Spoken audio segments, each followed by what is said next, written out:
11주년인데 이렇게 우리 교회가 하나님 앞에 흔적들을 남겼습니다.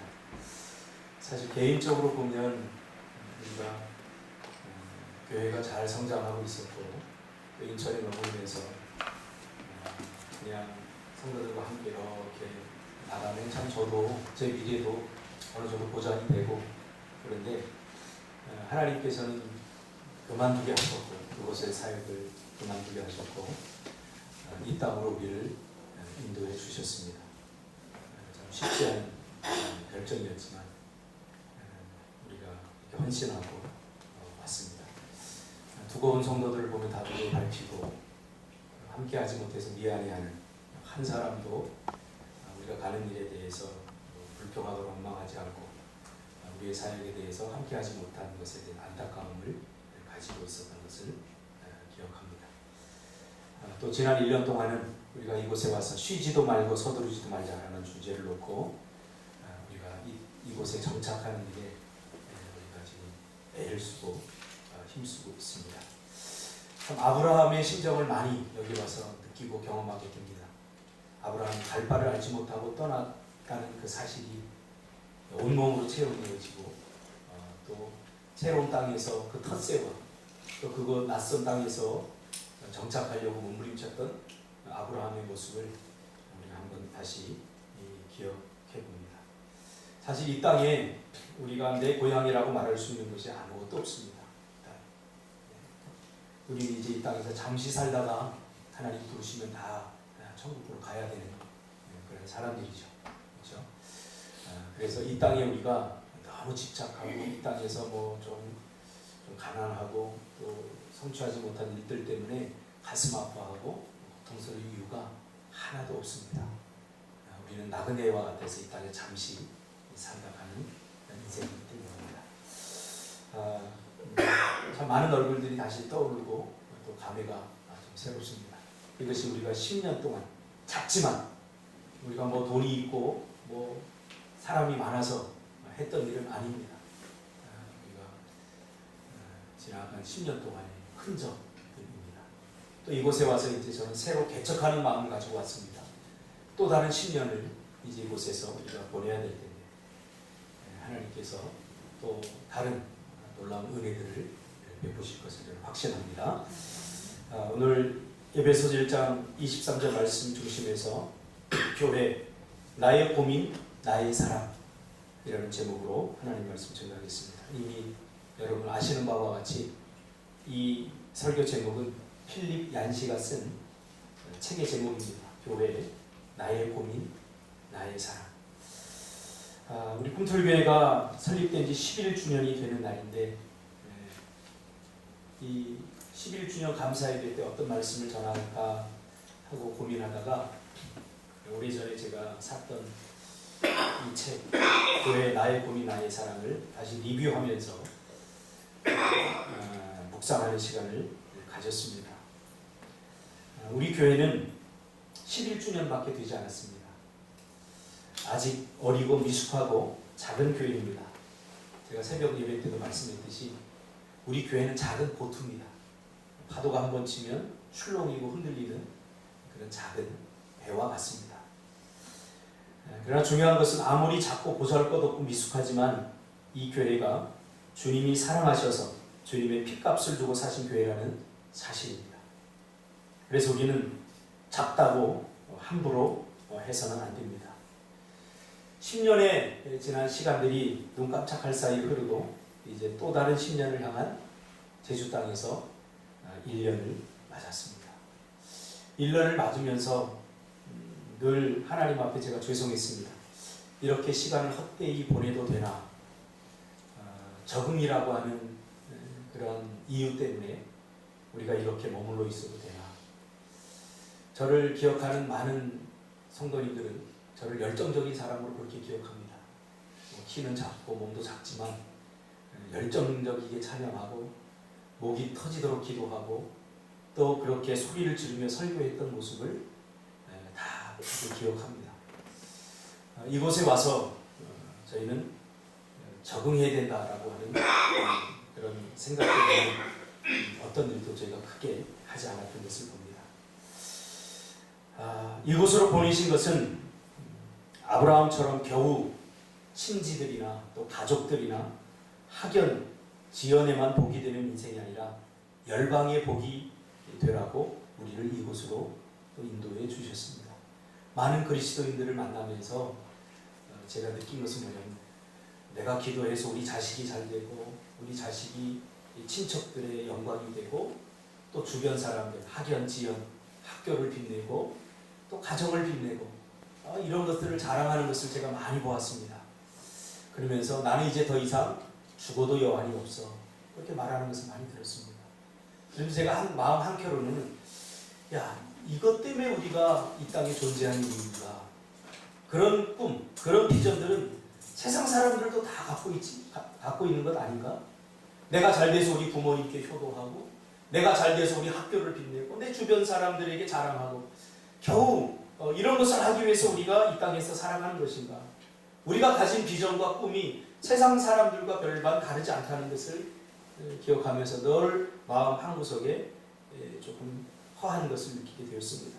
그러다가 하나님께서 아브라함을 묵상하게 하셨고, 하나님께서 왜 아브라함에게 본토, 친척, 아비집을 버리고 떠나게 하셨는가에 대한 묵상하다가 하나님께서 우리를 이곳으로 보내신 분명한 이유를 제가 알게 되었습니다. 그것은 바로 겨우겨우 나만 잘 되고 우리 가족 잘 되고 또 우리 가문이 잘 되고 또 더 나아가서는 내가 속해 있는 공동체가 잘 되는 것을 뛰어넘어서 하나님께서는 우리를 열방의 복이 되게 하기 위해서 우리를 이곳으로 보냈다는 사실에 저는 다시 한번 감사를 드립니다. 그동안 우리 교회를 거쳐간 사람이 약 600명 이상이 됩니다. 참 많죠.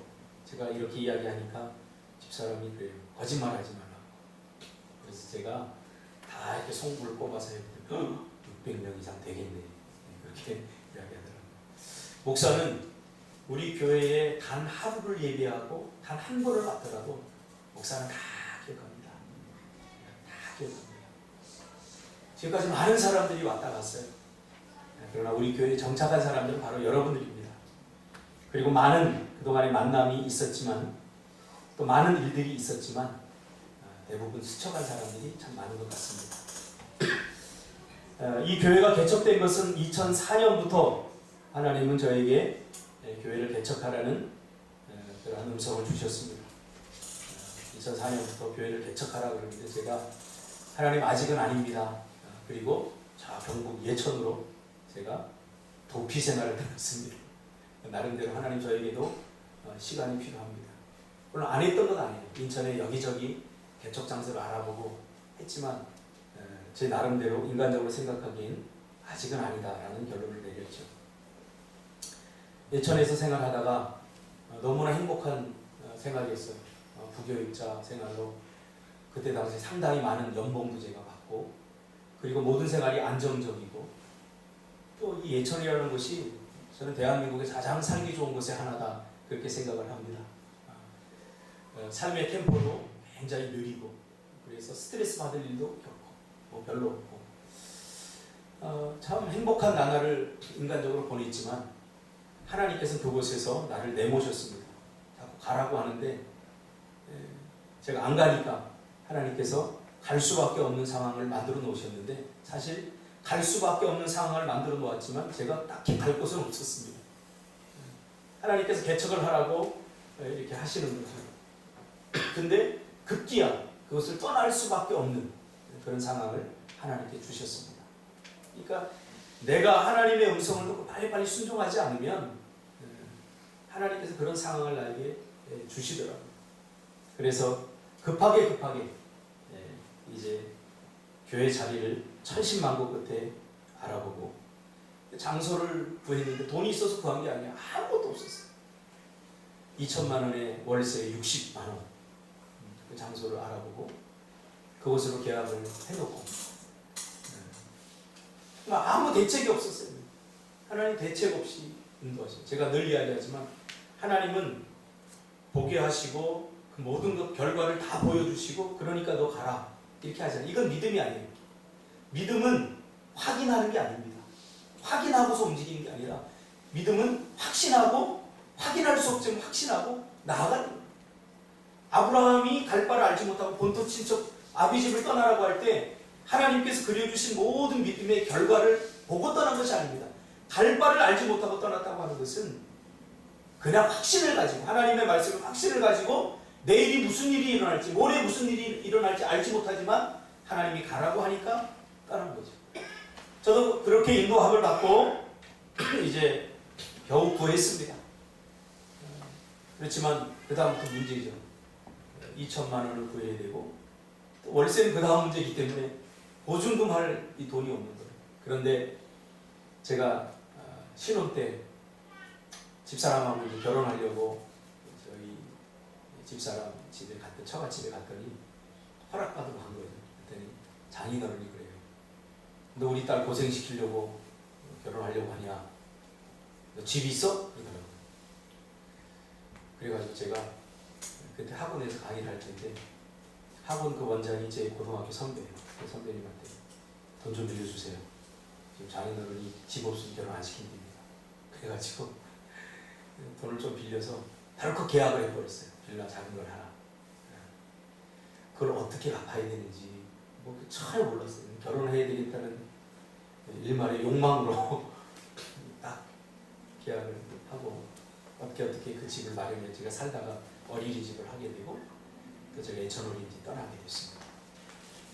그런데 그 집을 우리가 정리하려고 봤더니 그 전에 정리하려고 봤더니 은행에다가 마이너스 500만 원이랑 500만 원을 내고 다시 그 집을 팔 수밖에 없는 거예요. 그러니까 집을 팔아도 내 돈이 거의 없는 거예요. 내가 500만 원 물어놓고 팔아야 되는 그런 실정이었어요. 그래서 팔지 못하고 그냥 가지고 있었는데 문득 집사람이 그런 얘기를 해요. 혹시 거기 그 집값이 좀 오르지 않았을까? 그래서 아유 그런 말도 말아. 거기 그 빌라 누가 거기 들어가요? 무슨 땅값이 오르느냐. 그리고 혹시나 해서 부동산에 전화해 봤더니 부동산 하시는 분이 이유 없이 그 집이 올랐다는 거예요. 이유 없이. 이유는 몰라요. 이유는 모르는데 그쪽 지역이 지금 집값이 올라갔고 거기 팔면 어느 정도 받겠다는 거예요. 참 이유 없는 거. 그 하나님의 인도하심 아니겠습니까? 그래서 거기서 이렇게 조금 팔고 이렇게 해서 조금 가진 거를 가지고 겨우 보증금을 마련하게 됐어요. 할렐루야. 그리고 이제 저 제자들 6명하고 살 집이 없으니까 산꼭대기에다가 방 2칸짜리 집을 얻어서 한 칸에는 저 6 청년들이 한 칸에 자고 또 한 칸에 우리 집이 자고 이렇게 해서 개천이 시작이 됐습니다.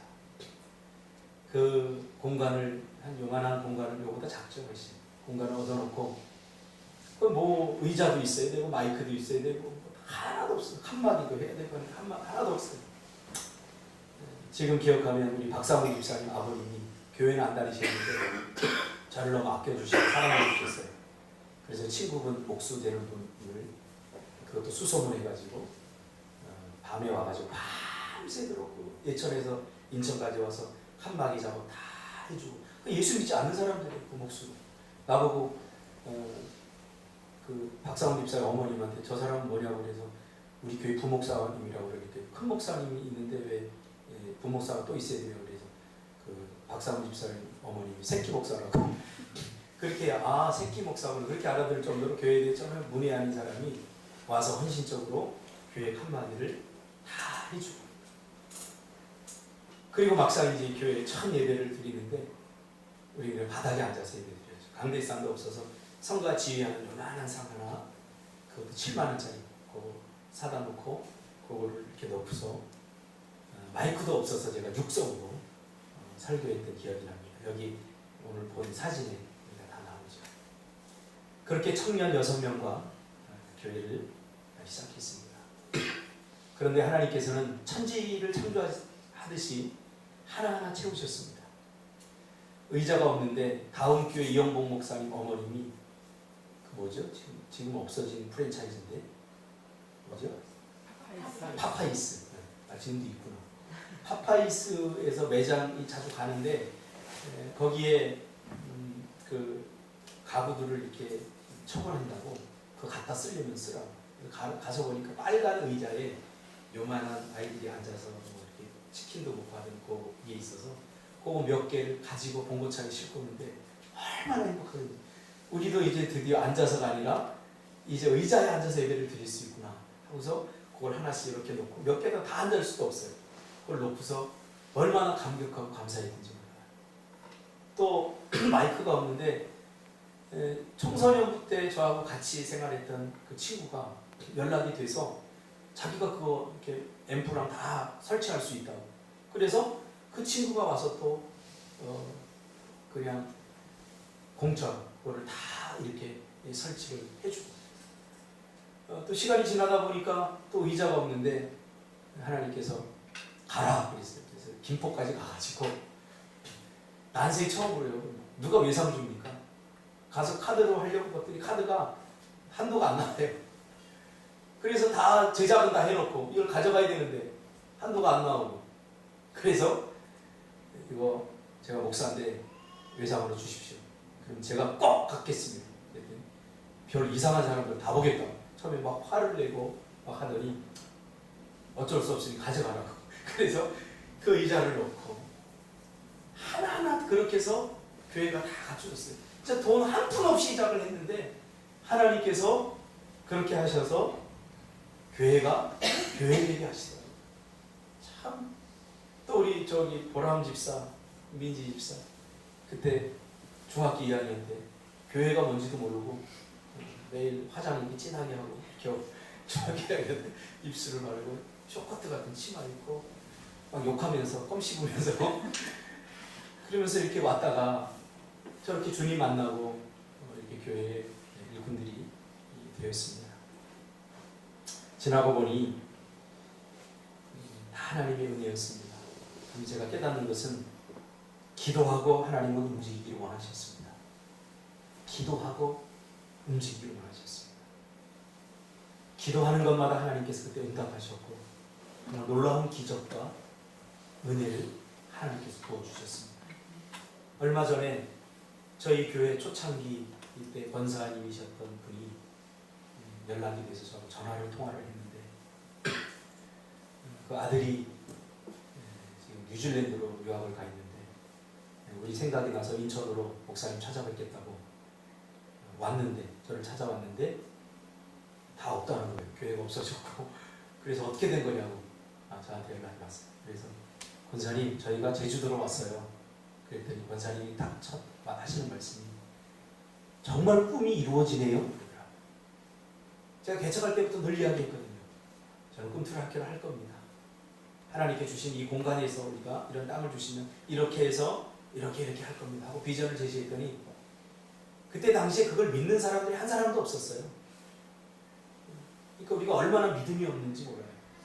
저는 오직 거기에 목숨을 걸었는데 믿는 사람들이 없었어요. 그러면서 하시는 말씀이 목사님 정말 꿈이 이루어지네요. 그러더라고요. 혹시 여러분 가운데도 마찬가지일 겁니다.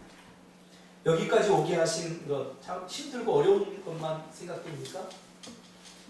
하나님께서 요셉을 통하여 꿈을 이루는 과정을 우리가 기억한다면 애굽은 하나님께서 꿈을 이루시는 장소였어요. 요셉에게. 버림받는 것도 하나님의 계획 속에 있었어요. 그러므로 우리 믿음의 눈을 뜰 필요가 있는 거죠. 아직도 개척할 당시의 일들이 또렷이 기억이 납니다. 요즘 개척이 안 된다고 합니다. 제가 개척할 당시만 해도 모든 사람들이 다 말렸어요. 현금 한 1에서 2억 정도 있어야지 되고 성도들 개척할 멤버들이 좀 장로님급, 권사님급 기도 많이 하는 사람들 다 있어야 되고 너 그렇게 맨땅에 헤딩해서 개고생하고 가족들 고생시킨다. 절대로 하지 말고 차라리 부목사로 있다가 천빈 받아서 가는 게 더 낫다. 이렇게 이야기했지만 그건 사람들의 말이고 하나님이 저에게 주시는 음성은 개척하라였기 때문에 제가 개척을 선택하고 그래서 개척을 하니까 그래도 성도들이 좀 이렇게 모이게 됐어요. 그래서 이렇게만 되면 부흥하겠구나 라고 생각할 즈음에 성도들이 중축이었던 사람들이 빠져나갑니다. 쑥 빠져나가요. 참 힘들었어요. 빠져나가니까 이게 힘도 빠지고 의욕도 사라져버리고 그래서 저희 지금 노회장으로 계시는 노회 조승우 목사님을 찾아가서 목사님 이거 목회 이거 이렇게 됐습니다. 너무 힘듭니다. 그랬더니 이 목사님이 하시는 말씀이 붙는 그 집담에 석유를 끼워줘 보더라고요. 박 목사, 저는 위로를 받으려고 갔거든요. 그 목사님 너무 좋으신 분이라.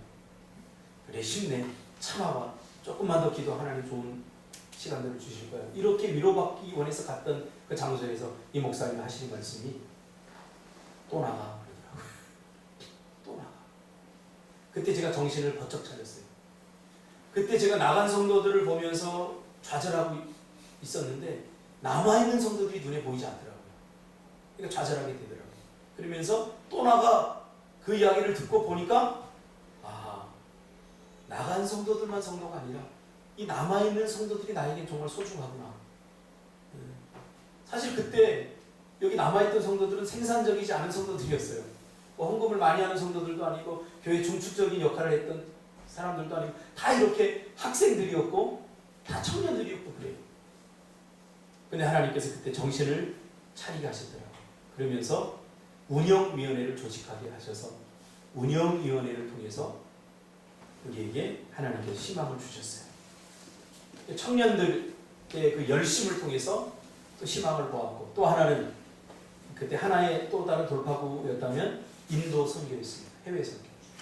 하나님이 선교에 관심이 있다는 영혼에 관심이 있다는 것을 그 선교를 통해서 보여주셨어요. 그때 우리가 너무 힘들고 재정적으로도 힘들고 뭐 교회적으로도 너무 힘들고 그때 하나님께서 인도로 가라는 사인을 주셨어요. 갈 만한 그런 여건이 아니었어요. 뭐 비용 뭐 마련하는 것도 힘들고 너무너무 힘들고 다 학생이었고 그랬어요.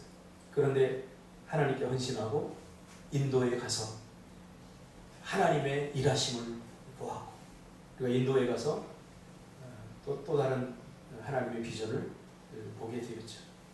그 후로 저는 작은 교회를 선언하게 됐습니다. 작은 교회. 이 땅에 모든 목사들이 다 큰 교회 할 필요가 없구나.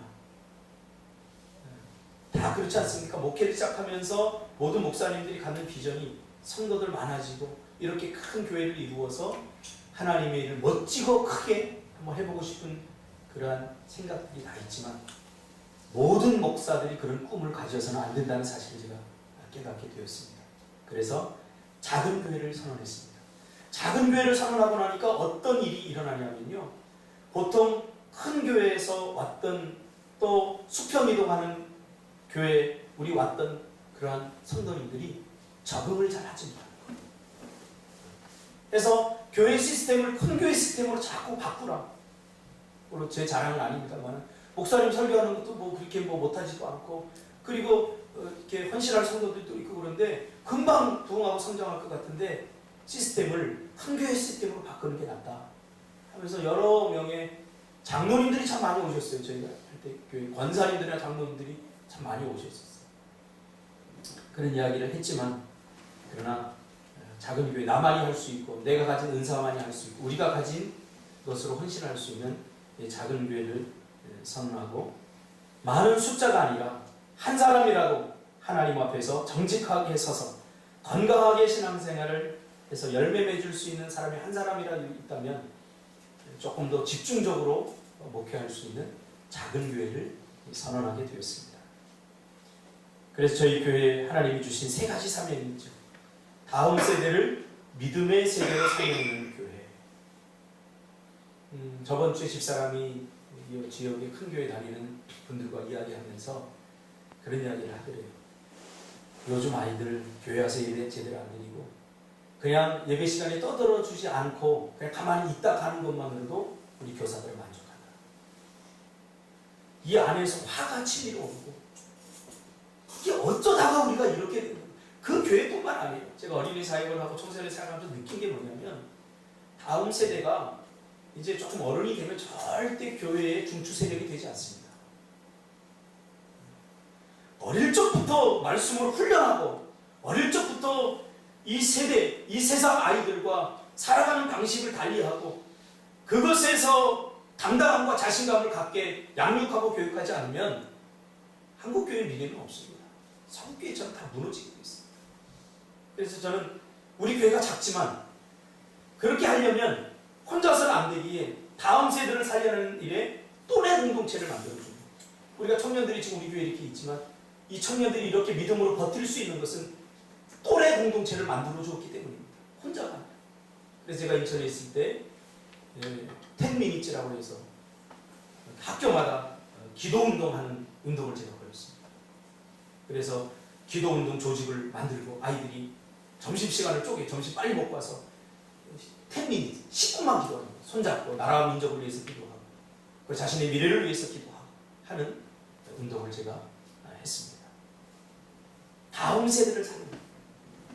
며칠 전에도 더럽초등학교 교장선생님 만나서 이야기를 제가 하는데 다시 한번 느꼈어요. 아, 이 교육의 미래가 없구나. 세상 교육의 미래가 없구나. 다시 한번 느꼈어요. 경쟁을 부추기니까 서로 짓밟고 올라서려고 하는데 서로 짓밟고 올라서려고 하면 무슨 행복이 있겠습니까? 그런 사회, 그런 공동체가 지옥이 아닙니까? 그렇죠? 너 때문에 서로 나를 위해서 희생해주는 그런 정체성이 없으면 지옥으로 계속 치닫게 되는 거죠. 그래서 다음 세대를 살려내는 그런 또래 공동체를 만들어주는 그 사역, 우리 교회 첫 번째 하나님 주신 사역입니다. 두 번째는 성경적 가정관을 가지고 살아가도록 돕는 일입니다. 오늘 한국 교회가 가정들이 건강하지 못합니다. 가정들이 깨어지고 가정들이 있어도 그 가정 안에서 행복을 느끼지 못합니다. 또 교회에 다니는 사람들도 세상 사람들이 가진 가정에 대해서 부러워하고 그런 가정을 꿈꿉니다. 그러니까 성경적 가정관, 하나님께서 우리에게 가정을 디자인하시고 가정을 주신 것은 말씀 안에서 하나님이 주신 그 디자인한 그 원칙을 가지고 살아갈 때 우리에게 행복과 기쁨을 준다고 약속해 주셨는데 그렇지 못하니까 세상적 행복을 가정 안에서 꿈꾸게 되는 거죠. 그래서 성경적 가정관을 가지고 살아가도록 돕는 교회. 그래서 제 제자들을 이렇게 결혼을 시키면서 참 얼마나 감사한지 몰라요. 저는 이렇게 우리 태안 집사, 우리 보람 집사, 물론 다른 가정도 잘 행복하게 살지만 이렇게 사는 걸 보면서 참 내가 실수할 뻔했다. 하도 싸워서 제가 결혼 안 시키려고 했거든요. 내가 줄에 안 봐. 가서 뭐 살든지 말든지. 근데 태안 집사가 전 죽어도 보람이를 포기 못합니다. 보람 집사는 평생 그 감사함을 안고 태안 집사님 좀 잘못해도 용서해 주시기 바랍니다. 제가 유혹도 해봤어요. 보람 집사보다 더 좋은 여자 내가 소개시켜 줄 테니까 니네들 싸우려면 만나지 말고. 저는 죽어도 보람 집사하고 죽고 살아도 보람 집사하고 할렐루야? 결혼해서 이렇게 사는데 참 얼마나 행복한지 몰라요.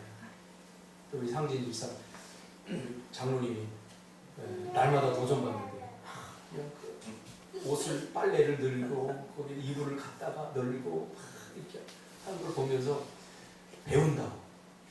저도 많이 배웁니다. 제가 늘 강조하잖아요. 싸우고 나면 절대로 남자가 먼저 잘못했다고 해라.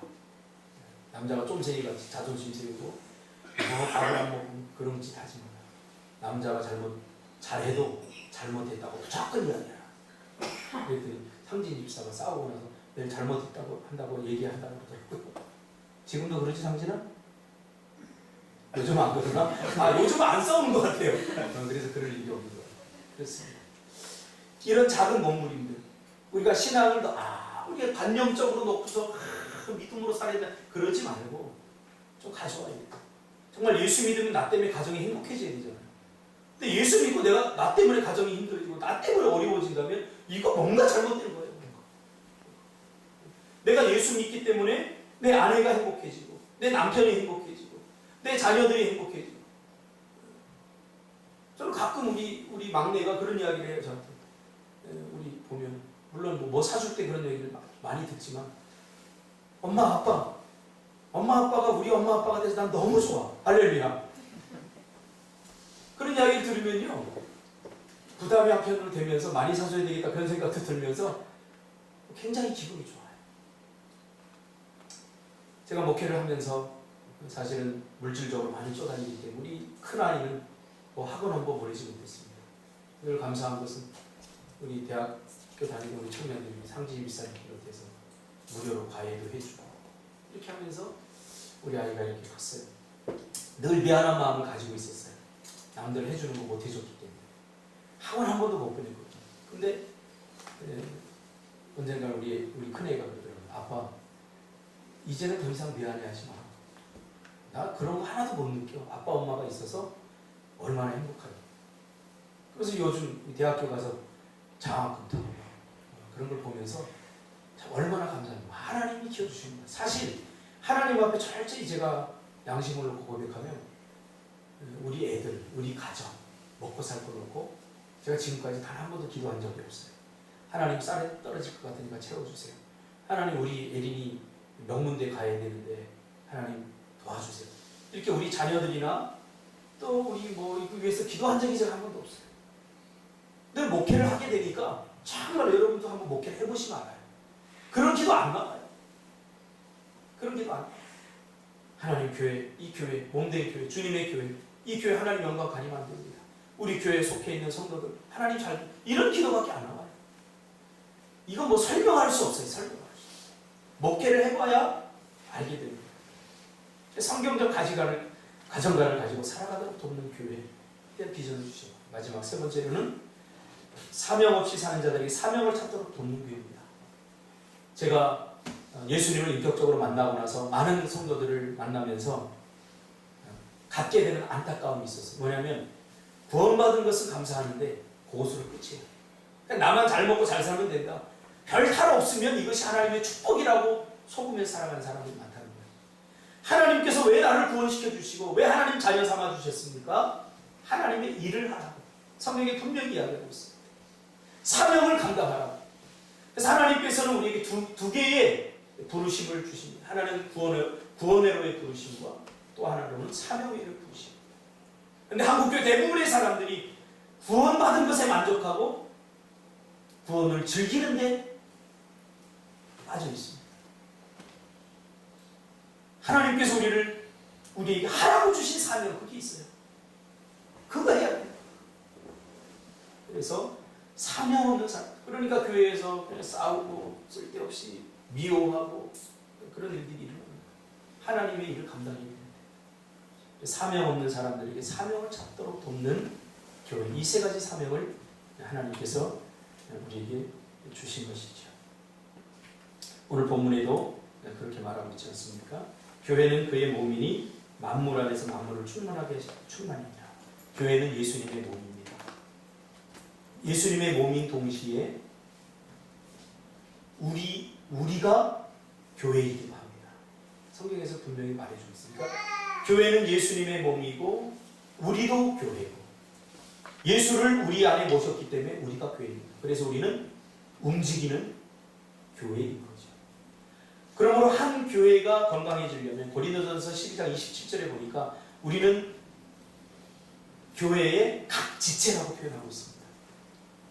교회의 소중함, 그러니까 교회는 조직체가 아니라 유기체입니다.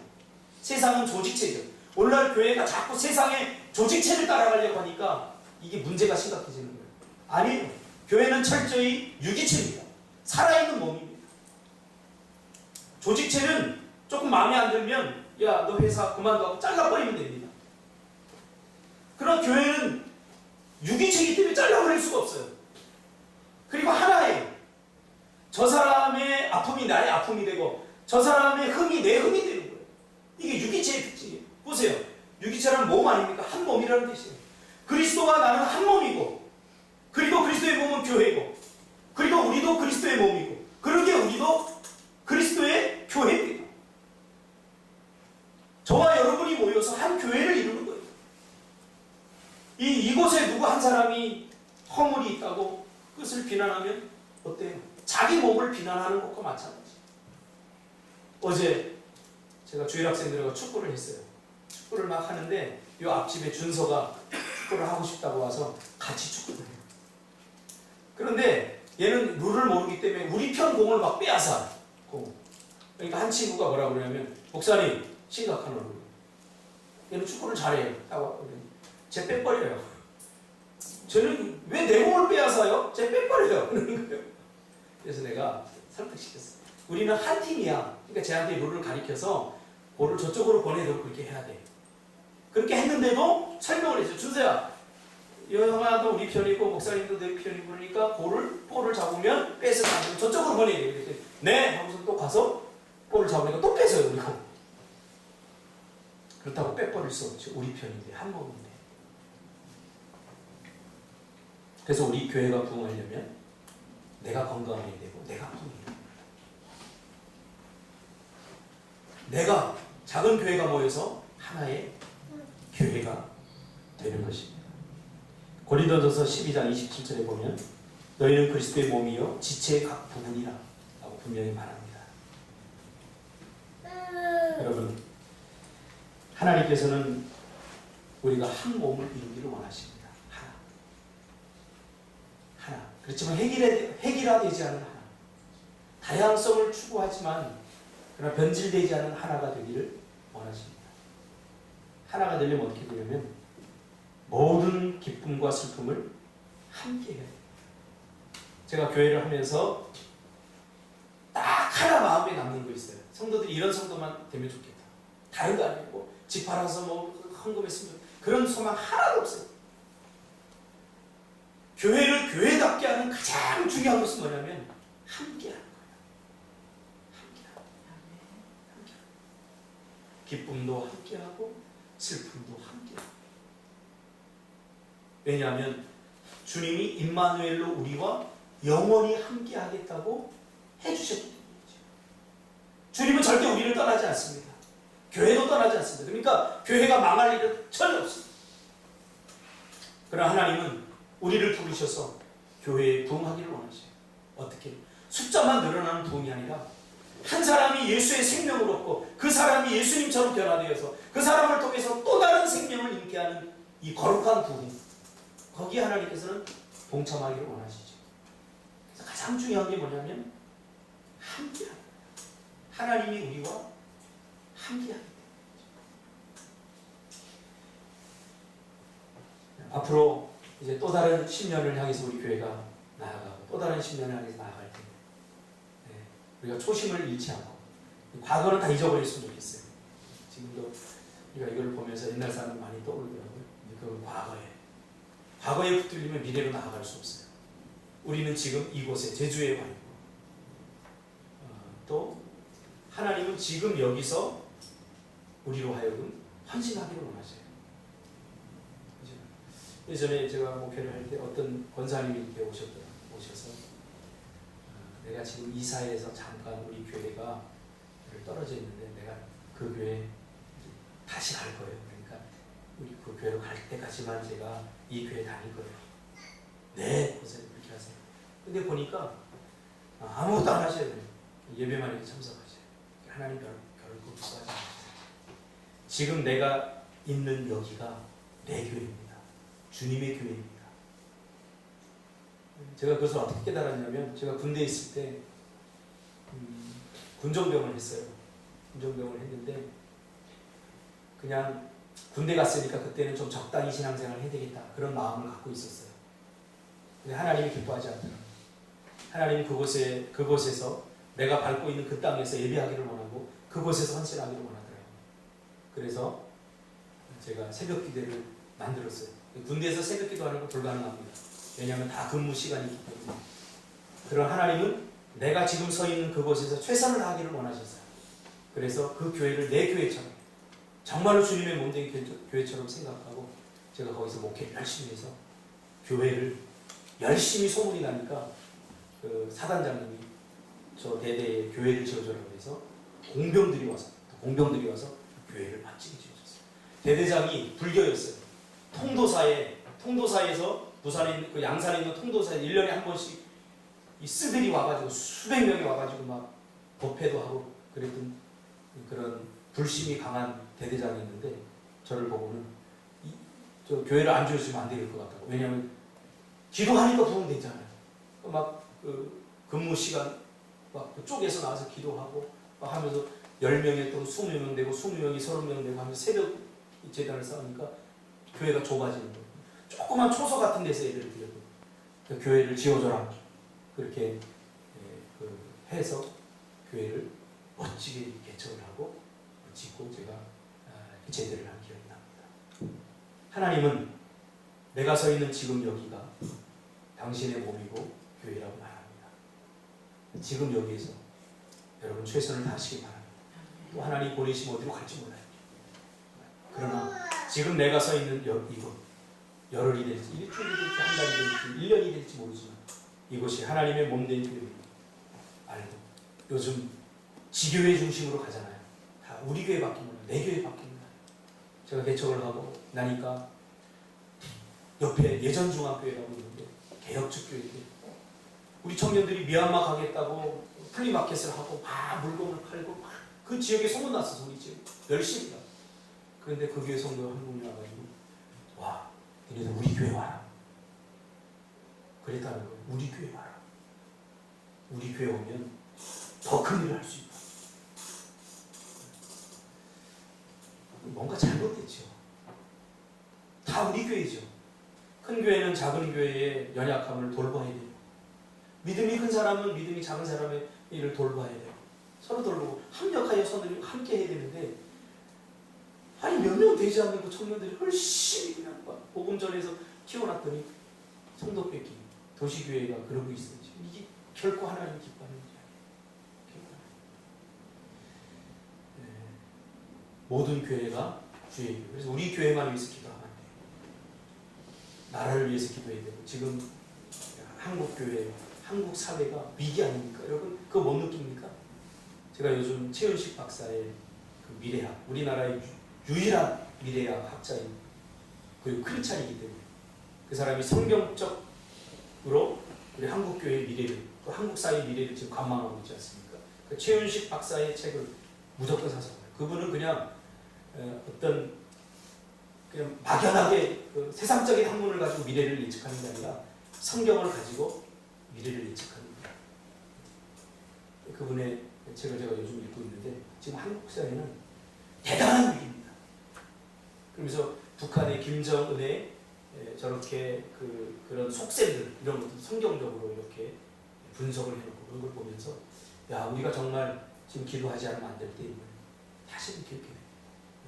지금 일자리가 점점 줄어들어가고 있고 지금 우리나라가 지금 선진국으로 더 이렇게 발돋움하느냐 그렇지 않으면 이제 제가 그랬잖아요. 앞으로 미얀마가 더 잘 살게 될 것이다. 우리가 미얀마 땅 가봤잖아요. 응?